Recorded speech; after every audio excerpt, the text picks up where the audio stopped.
Assalamualaikum warahmatullahi wabarakatuh.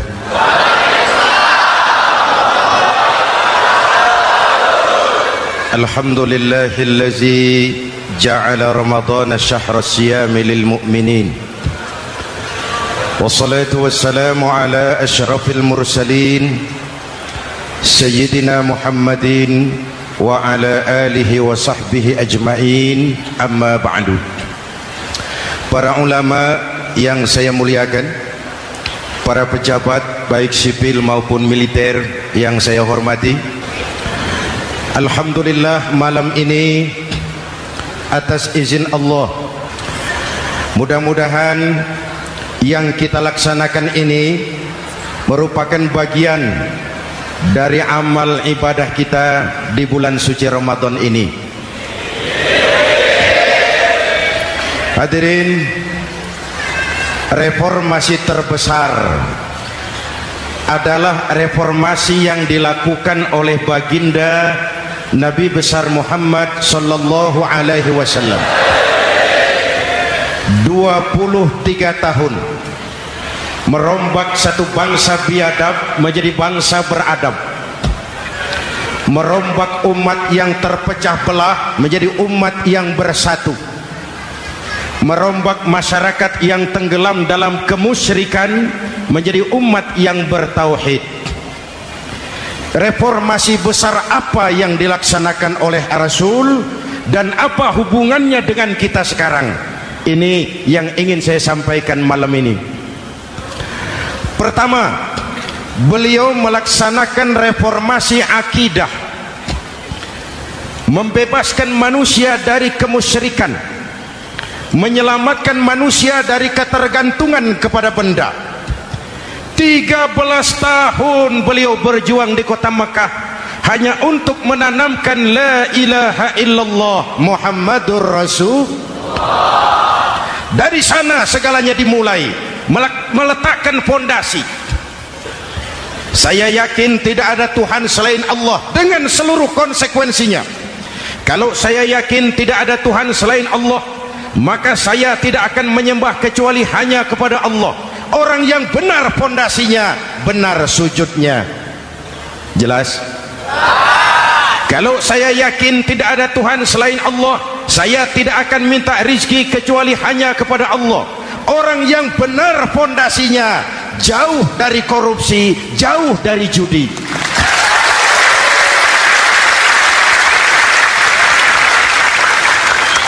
Kalau saya yakin tidak ada Tuhan selain Allah, saya tidak akan menggantungkan hidup kecuali hanya kepada Allah. Saya tidak akan melarikan persoalan kecuali hanya kepada Allah. Saya tidak akan pernah takut kecuali hanya kepada Allah. Saya tidak akan minta tolong kecuali hanya kepada Allah. Inilah generator yang membangkitkan seluruh nilai-nilai amal kita. Kita puasa, kita sujud, kita jihad, itu kan karena nilai iman. Betul? Imannya tidak kelihatan, yang kelihatan gejalanya. Mic ini berbunyi karena ada strom. Percaya apa tidak? Kelihatan stromnya? Kok tahu ada strom dari mana? Dari bunyi. Ada suaranya itu, ada stromnya. Kenapa? Bunyi. Lampu menyala karena ada strom. Kipas angin berputar karena ada strom. Betul? Jadi kalau ada strom bunyi dong. Kalau ada strom lampunya nyala dong. Kalau ada strom kipas anginnya muter dong. Artinya apa? Kalau ada iman sujud dong.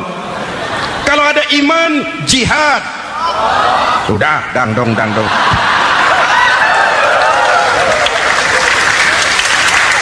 Seluruh amaliyah kita hanya refleksi dari nilai-nilai keimanan. Maka dimulai dengan fondasi. Kalau fondasi kuat, apapun yang mau dibangun aman.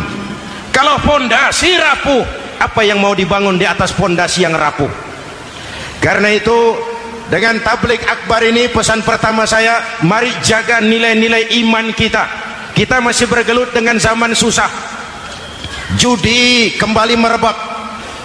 narkoba meracuni remaja dan pemuda-pemudi kita, padahal dua-duanya sumber segala macam kemaksiatan. Judi mendidik orang jadi malas, dan sejarah belum pernah mencatat ada orang jadi kaya karena judi. Yang bangkrut, yang kere, yang melarat banyak. Makanya saya bersyukur di sini nggak ada yang judi. Nggak ada, mana saya nggak lihat di sini. Entahlah kalau di luar sini. Judi itu penyakit, kalahnya bikin penasaran, menangnya bikin ketagihan. Itulah penyakitnya. Makanya lebih baik makan singkong betulan daripada makan roti mimpi. Ayo, makan singkong betulan, makan roti mimpi, lebih baik mana? Lebih baik makan roti betulan, Mas. Maksud saya uang 4-5 ribu rupiah itu, daripada belikan togel, daripada dibelikan pakong, daripada dibelikan macam-macam undian judi, lebih baik dibelikan beras, makan sama-sama. Hadirin yang saya hormati, karena iman kita hidup, untuk iman kita berjuang, dalam iman kita ingin kembali menghadap Allah Subhanahu. Dahulu pun orang-orang tua kita berjuang memerdekakan negeri tercinta ini. Apa faktor penggerak utamanya? Iman. Imanlah yang mengajarkan orang-orang tua kita, hubbul watan minal iman, cinta tanah air bagian daripada iman. Lah, tanah air kita kan bukan Aljazair, tanah air kita bukan Palestina, tanah air kita bukan Mesir, tanah air kita Indonesia. Mencintai Indonesia bagian daripada iman. Yang datang menjajah kebetulan kafir. Nah ini, bertemulah cinta tanah air dengan semangat jihad yang diajarkan agama. Lalu bangkitlah para ulama, bangkitlah para kiai, bangkitlah para santri, berjuang memerdekakan negara tercinta ini. Saya tanya lagi, orang-orang tua kita dahulu berjuang melawan penjajah, senjatanya apa? Bambu runcing. Jenderal mana mau taruhan bambu runcing merdeka melawan tank? Bambu runcing merdeka melawan meriam. Bambu runcing merdeka melawan tentara-tentara profesional yang terlatih dengan baik. Menurut logika tidak mungkin, menurut kebiasaan tidak bisa, menurut rasio impossible. Entoh nyatanya kita merdeka. Lalu para pendiri Indonesia dengan jujur mencantumkan dalam mukaddimah Undang-Undang Dasar Negara kita kalimat yang berbunyi, dengan berkat rahmat Allah yang Maha Kuasa. Ada tidak itu dalam pembukaan Undang-Undang Dasar? Ada apa tidak? Pokoknya biar belum pernah baca, ada gitu saja sudah, biar lancar urusan.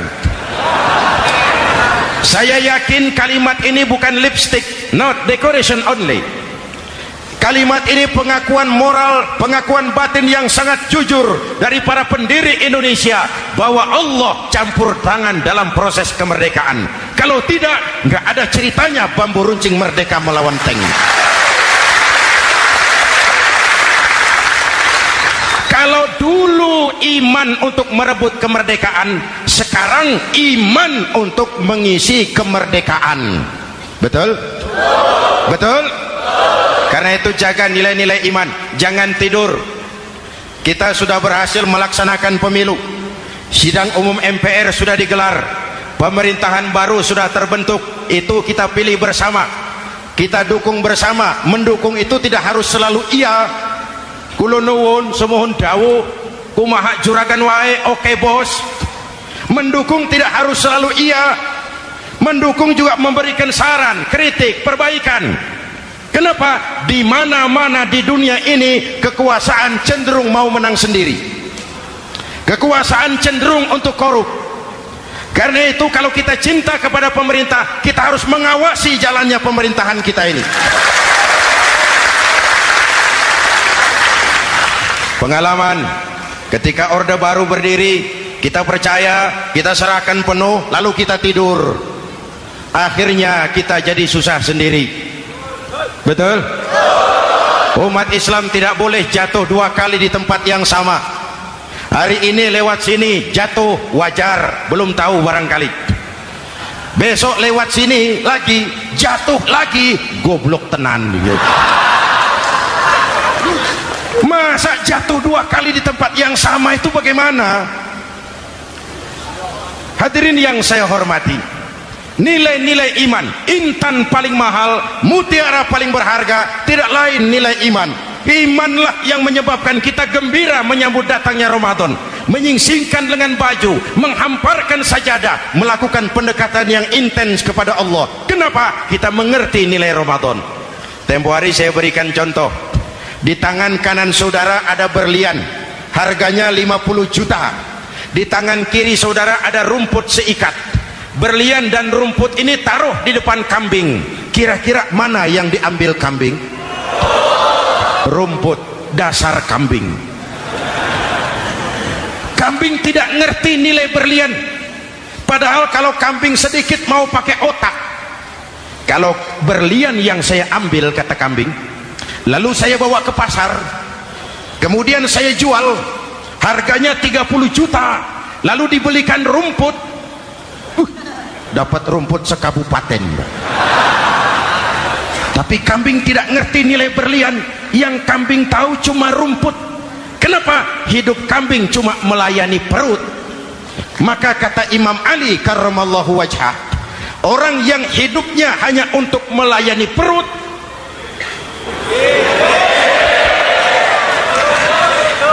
saudara yang ngomong ya, tanggung jawab. Saya kan cuma mulai, kenapa diterusin?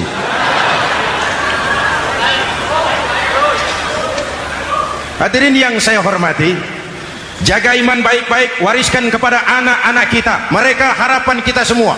Mereka masa depan Indonesia. Akan bagaimana Republik Indonesia, bahkan akan bagaimana Islam di Republik Indonesia 20, 30, 40 tahun yang akan datang. Anak-anak kitalah jawabannya.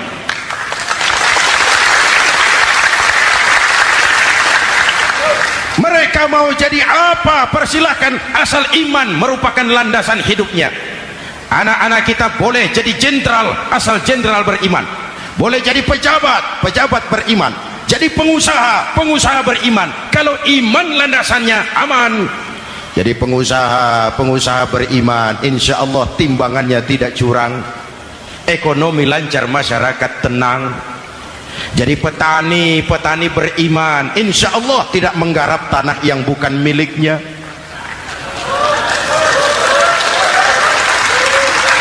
Jadi pejabat, pejabat beriman, insya Allah korupsinya sedikit.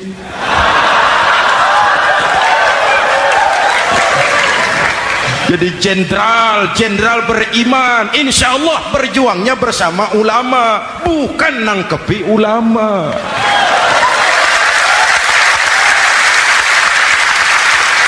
Jadi teknokrat, teknokrat beriman. Jadi pengusaha, pengusaha beriman. Jadi seniman, seniman beriman. Jadi maling. Nggak ada, mana ada maling beriman. Kalau iman landasannya, insya Allah aman. Ini yang pertama. Yang kedua, baginda Nabi melaksanakan reformasi sosial. Berupa apa? Membebaskan manusia dari ras diskriminasi, mengikat manusia dengan tali akidah. Diciptakan kita dari laki-laki dan perempuan, dijadikan kita bersuku-suku dan berbangsa-bangsa. Bahkan Quran memulai dengan kalimat syu'ub, wa ja'alnakum syu'uban wa qabaila. Kami jadikan kamu berbangsa-bangsa dan bersuku-suku agar kamu saling mengenal satu dengan yang lain. Saya ingin mengulangi imbauan saya, mari kita tingkatkan kerukunan. 3 macam kerukunan. Pertama, rukun antar umat seagama. Sesama muslim harus rukun. Ya Pak? Ya Bu?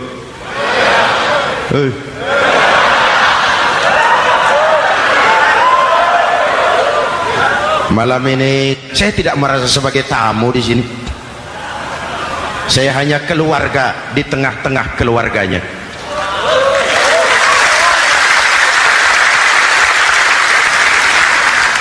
sepanjang Jawa kah saya, ke Sumatera kah saya, ke Kalimantan saya, ke Sulawesi saya, ke Irian Jaya saya, kemana saja saya pergi, di mana saja saya berada, saya hanya keluarga di tengah keluarganya.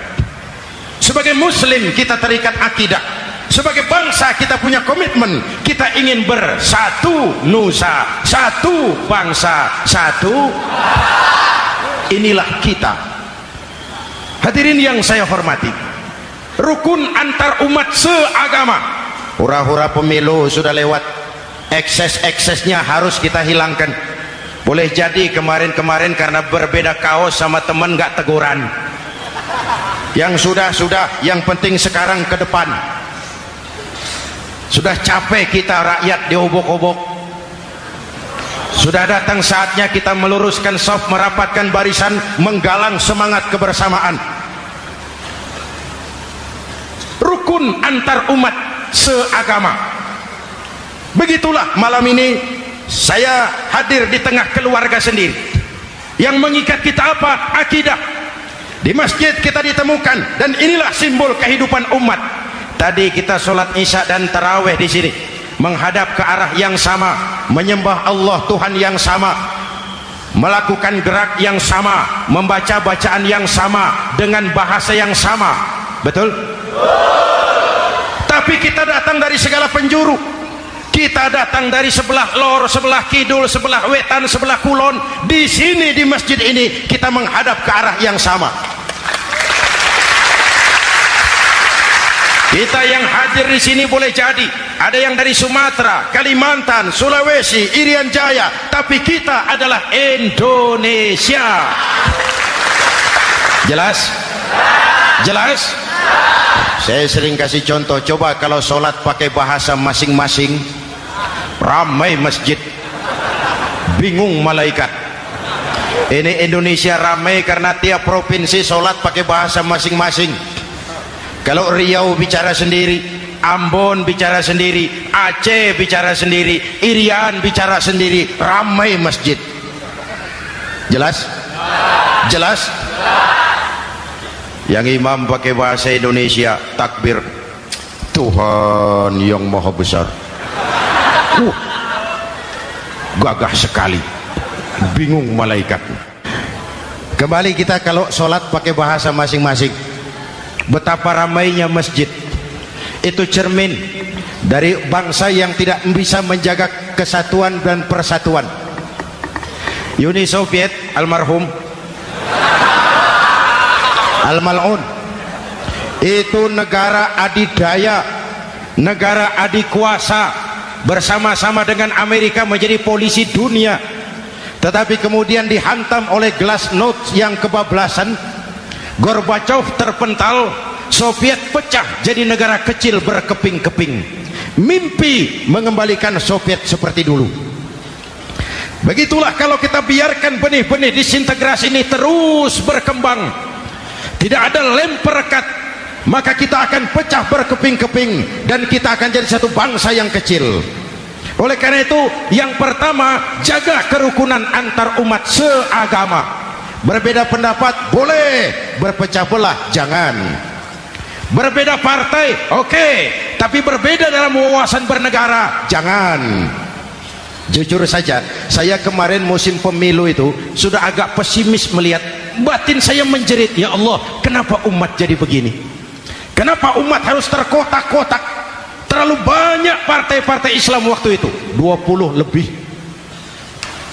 Begitu sidang umum MPR berjalan, saya mulai melihat titik optimisme. Ada yang mengkristal, di mana orang tidak lagi melihat partainya, tetapi melihat nilai-nilai imannya. Itulah yang memang utama buat kita.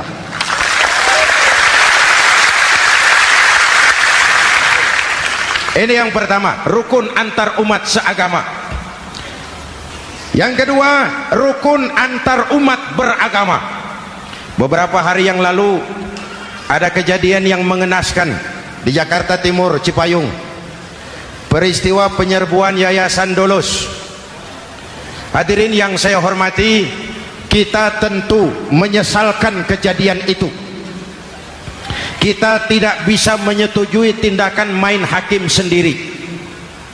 kita berharap pemerintah bukan hanya bisa menangkap pelakunya, tapi juga yang tidak kalah pentingnya mengusut akar permasalahannya.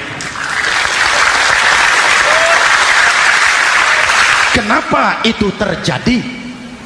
Kalau cuma pelakunya yang ditangkap, akar permasalahannya tidak selesai, saya khawatir terulang lagi di tempat lain. Inilah yang terpenting, menjaga kerukunan antar umat beragama, saling menghormati, saling menghargai. Jangan melakukan kamuflase, jangan melakukan tindakan-tindakan yang rawan dan peka. Misalnya umat Islam membangun masjid di tengah perkampungan orang Kristen, padahal tidak ada Islamnya di situ.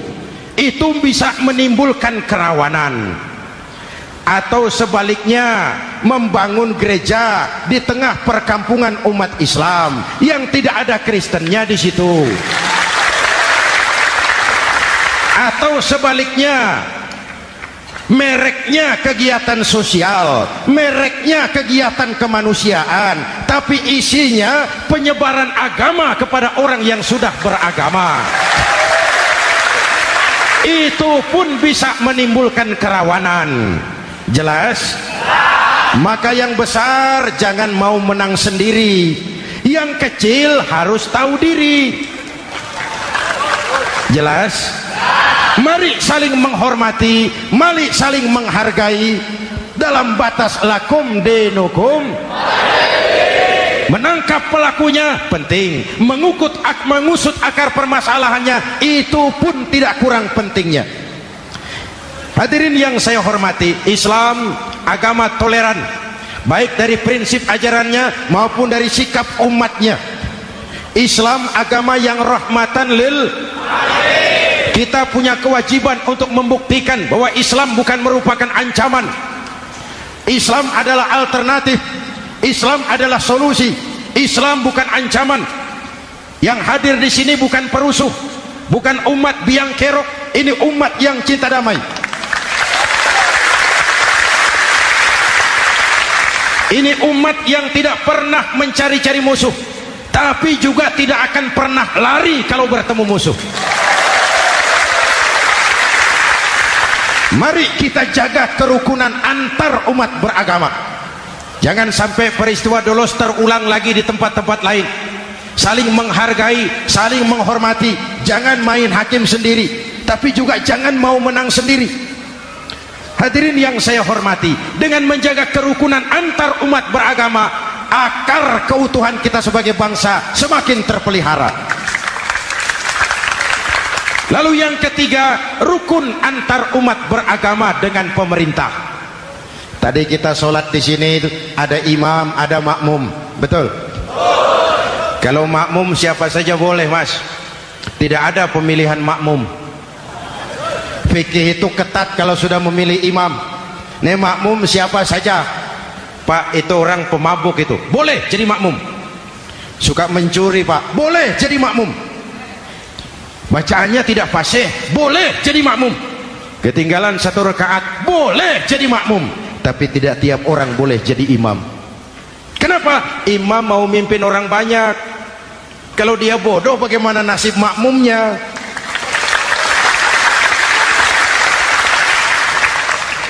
Ada karikatur di Medan, pernah kejadian anak kecil disuruh sholat sama ibunya. Nak, sholat kau. Ah, aku tak pandai sholat, mak. Si ucok rupanya ini.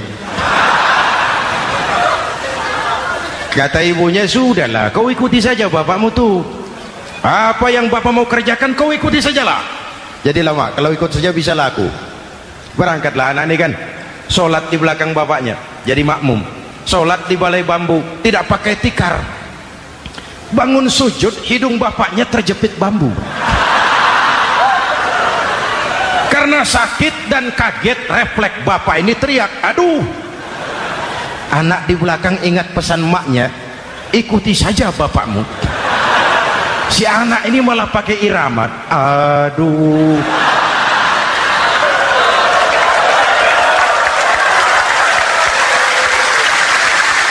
Lah, ada yang lebih gendeng lagi, mendengar anaknya mengaduh, bapaknya menoleh ke belakang. Kata bapaknya, kau kejepit juga cok katanya. Sholat jadi ngobrol. Kalau makmum dan imam sama bodohnya, rusak sholat ini.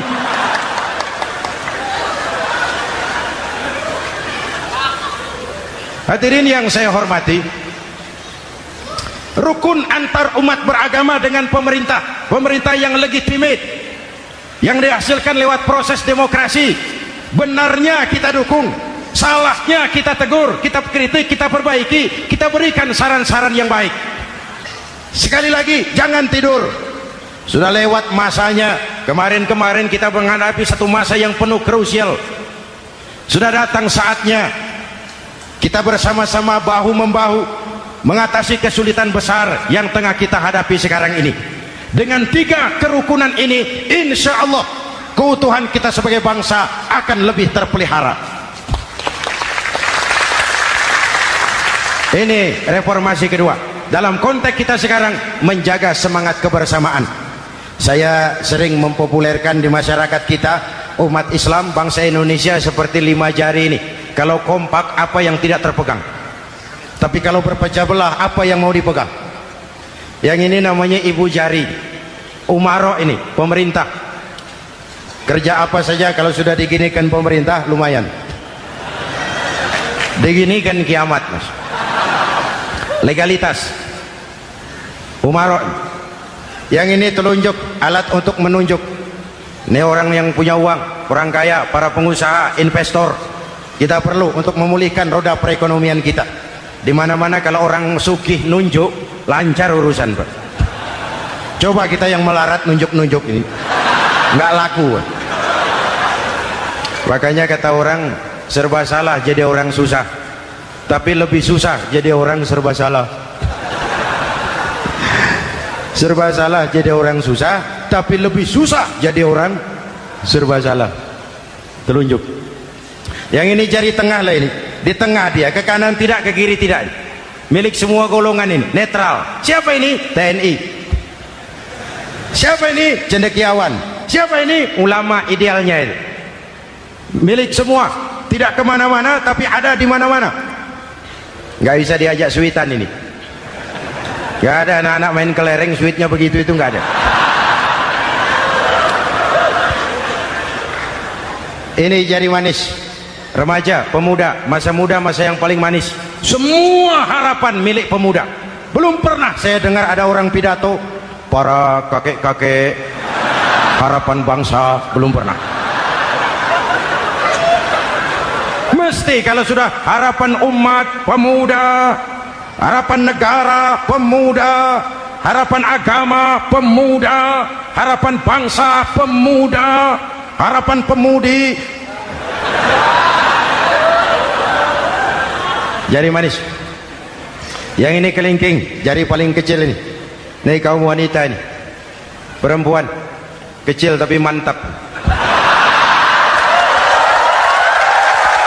Masya Allah. Ini ibu jari ini besar ini. Sweet ketemu kelingking, kalah ibu jari ini. Di mana-mana kekuasaan sering kalah sama perempuan. Siapa yang mendorong-dorong Nabi Adam memetik pohon buah khuldi? Kelingking. Kelingking. Kelingking. Julius Caesar tunduk kepada Cleopatra. Siapa Cleopatra? Kelingking. Napoleon, singa daratan Eropa, the lion of Europe, luas kekuasaannya, hebat tentaranya, bertekuk lutut di bawah kaki Margaret Josephine. Kelingking. Hadirin yang saya hormati, kalau 5 pilar ini bersatu, ringan sama dijinjing, berat sama dipikul, kita akan jadi satu bangsa yang kuat. Jelas? Jelas? Dengan Ramadan, dengan tablik akbar malam ini, mari kita jaga semangat kebersamaan. Saya selalu mengingatkan, sekarang lebih banyak tukang kompor daripada tukang lem. Lebih banyak tukang kompor daripada tukang lem. hangati sana, sulut sini, bakar sana, panasi sini, terbakar kita, dia lari tepuk tangan, dan kita yang rugi. Jelas? Jelas? Ini hal yang kedua. Reformasi sosial mengikat manusia dengan tali akidah, mempersaudarakan manusia dari manapun orang datang, apapun warna kulitnya, dari suku apapun ia dilahirkan, kalau akidahnya sama, itulah saudara kita. Kembangkan terus kerukunan antar umat seagama, antar umat beragama, dan antar umat beragama dengan pemerintah. Muslim bagaikan satu tubuh. Jikalau yang satu sakit, yang lain ikut merasakan sakit. Muslim bagaikan sebuah bangunan, yang satu sama lain harus saling memperkuat. Ada yang jadi tiang, tentu. Ada yang jadi pintu, memang. Ada yang jadi genteng, iya. Tapi satu sama lain harus saling memperkuat. Tidak bisa genteng ngomong sama tiang. Kata genteng, saudara tiang, kamu sih enak. Saya setengah mati, kata genteng. Hujan kehujanan, panas kepanasan, kadang-kadang anak-anak nakal saya dilontari batu, kata genteng.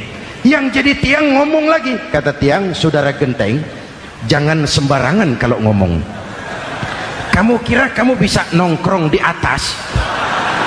Itu gara-gara siapa, genteng? Aku yang topang dari bawah, kata tiang. Kamu jadi anggota DPR, jadi anggota MPR, jadi pejabat, kami rakyat yang angkat.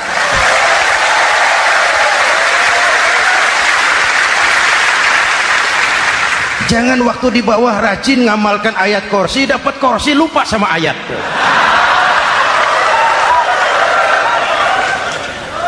Mari ringan sama kita jinjing, berat sama kita pikul, duduk ya kita sama rendah, berdiri kita sama tegak. Tidak ada warga negara kelas 1 di Republik ini.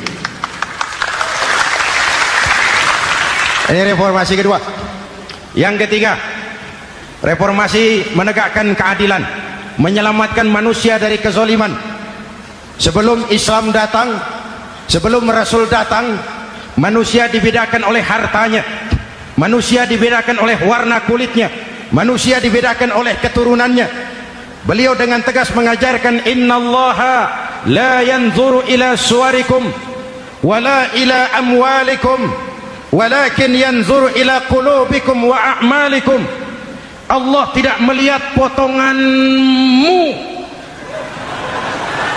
Allah tidak melihat hartamu, yang Allah lihat itu hatimu dan amal perbuatan.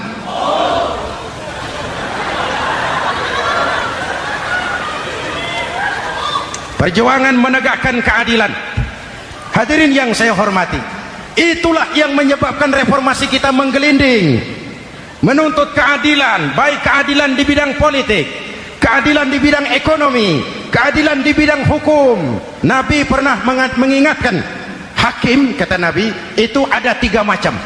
Al-qudatu salasatun. Hakim ada 3 macam. 1 di surga, 2 di neraka.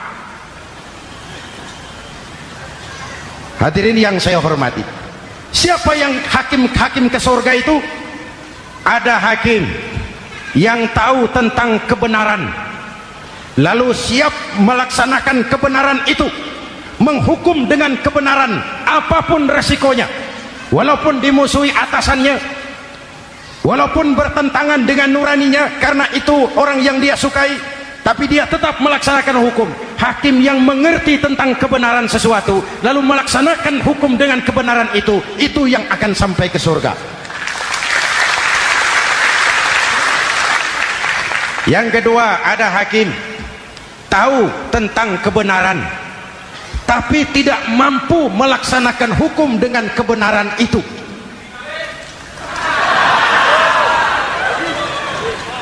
Tahu sesuatu itu benar tetapi tidak punya nurani untuk membela kebenaran, mengetahui kebenaran tapi tidak berdaya untuk memperjuangkan kebenaran.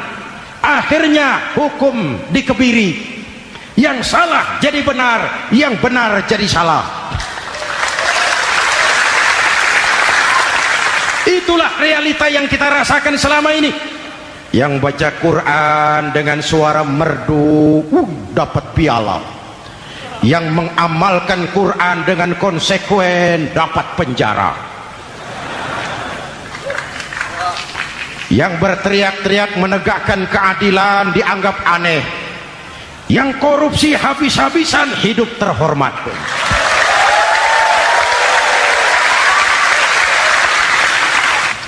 Jadi yang kedua tadi hakim yang tahu kebenaran tetapi tidak mampu melaksanakan hukum sesuai dengan kebenaran.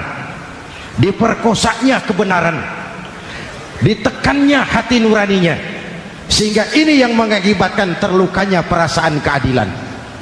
Yang ketiga lebih celaka lagi, ada hakim yang tidak mengerti tentang kebenaran lalu melaksanakan hukum dalam ketidakmengertiannya. Bodoh melaksanakan hukum dalam kebodohan, itu pun menyebabkan orang masuk neraka. Na'udzubillah. Hadirin yang saya hormati, reformasi yang dilaksanakan Rasul berjuang menegakkan keadilan setelah membebaskan manusia dari ras diskriminasi.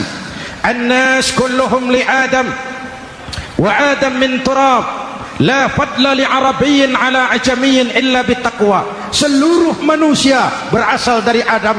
Adam diciptakan dari tanah dan tidak ada kelebihan Arab dengan yang bukan Arab kecuali dengan takwanya. Nah, saya masih ingat sebuah cerita. Mau dengar? Mau dengar? Pada waktu Umar bin Khattab radhiyallahu anhu menjadi khalifah, menjadi Amirul Mukminin, itu yang jadi gubernur di Mesir adalah Amr bin As.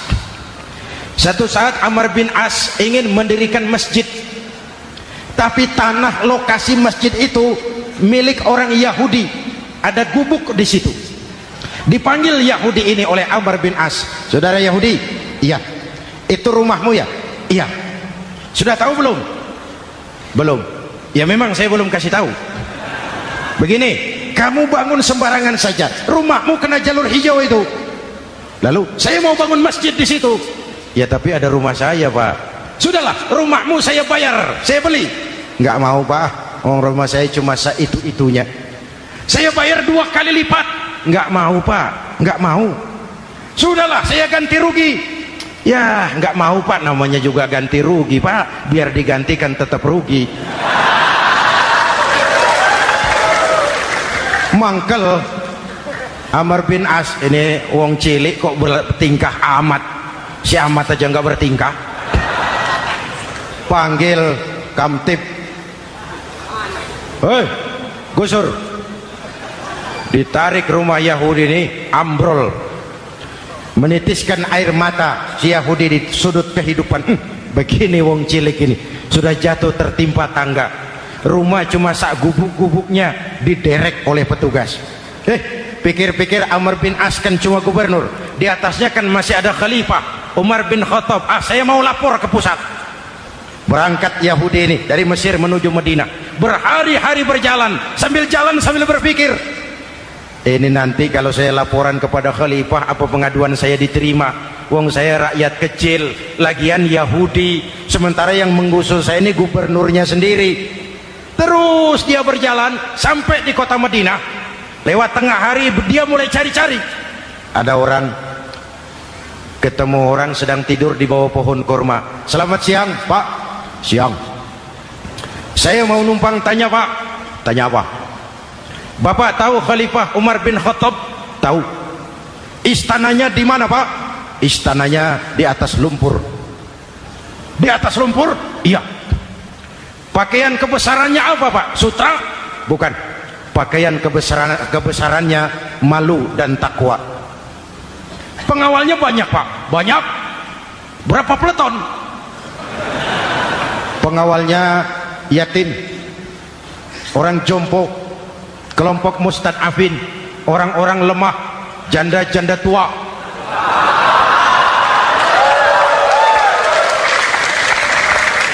Itu pengawalnya. Pakaian kebesarannya malu dan takwa. Pengawalnya orang-orang lemah, tidak berdaya. Kok begitu, Pak? Begitulah Umar bin Khattab. Orangnya sekarang di mana, Pak? Di depan kamu. Jadi Bapak, iya. Bapak, iya.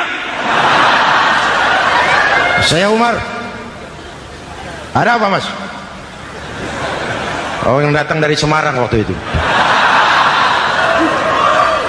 Gini loh Pak, saya mau menuntut keadilan. Keadilan kenapa? Gubernur Bapak Amr bin As itu Pak zolim. Kenapa dia? Gubuk saya main tarik saja, runtuh. Saya nggak punya rumah lagi, wong saya ini golongan makmur, cuma rumah sama sumur. Lalu untuk apa? Katanya dia mau bangun masjid di situ Pak. Dipaksanya rumah kamu ditarik sampai runtuh. Iya. Yahudi. Ya Pak. Itu ada tempat sampah ya. Betul Pak. Di situ banyak tulang unta. Coba kau cari satu tulang unta bawa ke sini. Bingung Yahudi. Pak, saya jauh-jauh dari Mesir ke sini ini mau cari keadilan. Kalau tulang unta di Mesir juga banyak Pak. Sudahlah, kau ambil saja tulang itu. Berangkat Yahudi penuh tanda tanya, ambil sebuah tulang unta, diberikan kepada Khalifah Umar bin Khattab. Tulang ini diambil, Umar hunus pedangnya, dengan ujung pedang dibuat garis lurus di atas tulang unta itu. Rak. Selesai. Yahudi, iya Pak. Sekarang kau kembali ke Mesir, serahkan tulang ini kepada Umar bin Amr bin As. Makin bingung Yahudi. Jauh-jauh datang kemari kira mau dapat keadilan, cuma dapat tulang. Ya sudahlah, namanya wong cilik, berangkat dia pulang ke Mesir. Berhari-hari sampai di Mesir. Pak Gubernur, ya lapor. Ada apa Yahudi? Saya dari pusat. Loh, kamu dari Madinah? Iya Pak.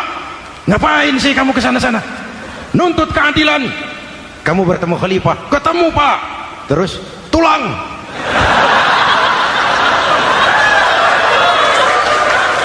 Ini loh Pak, salam dari beliau. Tulang. Apa maksudnya? Aku nggak ngerti lah itu Pak. Yes, go Rene. Diambil tulang itu. Amr bin As melihat ada garis lurus dengan ujung pedang. Gemetar badannya, keringat bercucuran. Kepala proyek dipanggil. Mas.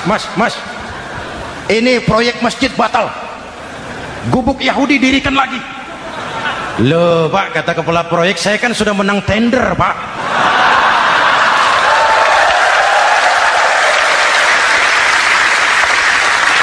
Wes, gak ada urusan, sampean mau menang mau kalah tender, proyek batal. Itu gubuknya Yahudi dirikan lagi. Yahudi makin bingung. Ada gubernur dapat tulang gemeter. Pak Gob, ya sebenarnya apa yang terjadi? Apa-apa? Kamu sedikit-sedikit main pusat.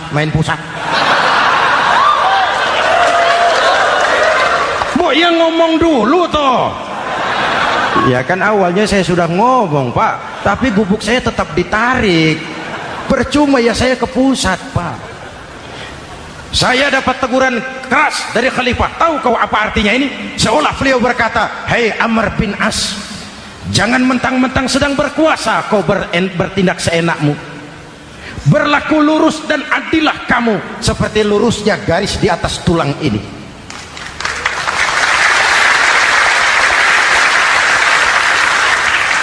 Kalau kau tidak lurus, kalau kau tidak berlaku adil, aku yang akan meluruskanmu dengan pedangku. Itu bahasa simbolik. Siapa yang nggak gemeter? Kamu. Pusat. Wedus. Ya ini nek coro kita.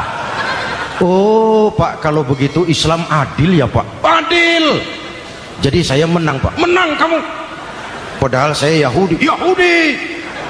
Tapi menang ya. Menang. Pak, sudahlah kalau begitu Pak. Bagaimana?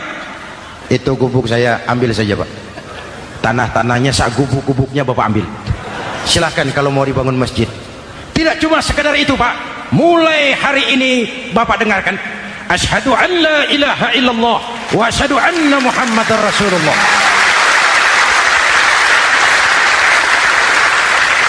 Yahudi bisa menang perkara menghadapi gubernur. Kalau ini terjadi di Indonesia,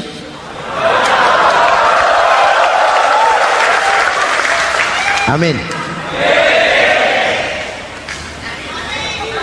Oke, lalu siapa pemimpin adil itu? Setiap kita kan pemimpin. Presiden pemimpin di negaranya, gubernur pemimpin di provinsinya, bupati pemimpin di kabupatennya, Pak Camat pemimpin kecamatannya, Pak Lurah pemimpin di kelurahannya, suami pemimpin di rumah tangganya, anak muda pemimpin bagi dirinya. Dan setiap kita akan dimintakan tanggung jawab. Anak muda pemimpin buat dirinya, nanti diminta tanggung jawab. Kakimu kau bawa jalan kemana? Tanganmu ngambil apa? Lidahmu bicara apa? Matamu menteleng, apa yang dilihat? Seluruhnya akan dimintakan pertanggungan jawab. Marilah kita jadi orang yang adil kepada diri, kepada keluarga, dan akhirnya kepada masyarakat, bangsa dan negara. Hadirin yang saya hormati, satu ayat yang sering dibaca pada akhir khutbah khatib Jumat, innallaha ya'muru bil adli wal ihsan. Allah memerintahkan kamu berlaku adil dan berbuat ihsan. Tidak sekadar adil tapi ihsan. Ihsan nilainya lebih tinggi dari adil. Contoh, nak, tolong taruh telur itu di pinggir meja. Anak yang adil apa adanya, ditaruh telur di pinggir meja. Anak yang ihsan lain. Lah iya, perintahnya sih di pinggir meja, tapi kalau pas di pinggir meja kan jatuh ke bawah, ke tengah sedikit. Ini ihsan. Oleh karena itu, mari, perjuangan menegakkan keadilan masih panjang. Jalannya tidak lurus bertabur bunga, menanjak, menurun, banyak onak dan duri. Namun seperti yang dikatakan seorang tokoh, masih Napoleon, kalau ada 1000 orang penegak keadilan, saya satu dari yang 1000 itu. Kalau ada 100 penegak keadilan, saya juga satu dari yang 100 itu. Kalau ada 10 orang menegakkan keadilan, saya juga satu dari yang 10 itu. Kalau hanya 1 orang yang menegakkan keadilan, maka sayalah yang 1 itu. Tetap konsisten berjuang menegakkan keadilan, walaupun besok langit akan runtuh, walaupun besok akan kiamat, keadilan tetap harus ditegakkan. Ini reformasi yang ketiga, menegakkan keadilan, mengayomi masyarakat dengan hukum yang tegas. Dan Rasul menjadi contoh.